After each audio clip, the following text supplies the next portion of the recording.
ஒருவர் இவ்வளவு பெரிய புகழ்பெற்ற ஒரு அண்ணா பல்கலைக்கழக வளாகத்துக்குள் ஒருவர் உள்ளே சென்று, அது என்ன சொல்லப்படுதுன்னா, இந்த தங்கச்சியினுடைய இதுல இருந்து என்ன வருதுன்னா, ஒரு பெண் அந்த தங்கையருடைய ஒரு ஆண் நண்பர், அதாவது அன்பிற்கினிய ஒரு தோழரோட போய் அமர்ந்து பேசினது அடுத்த 10வது நிமிடத்துல அவர் இங்க வர்றாருன்னு.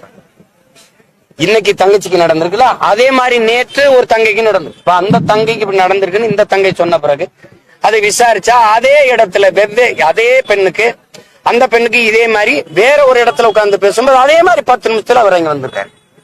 வந்து இவருடைய வேலை என்னன்னா, அவங்க 2 பேரும் அவங்க நெருக்கமா பேசுறதை தூரம் இருந்து படம் எடுத்துக்கிட்டு இந்த காணொளி காட்சியை காட்டி மிரட்டல்.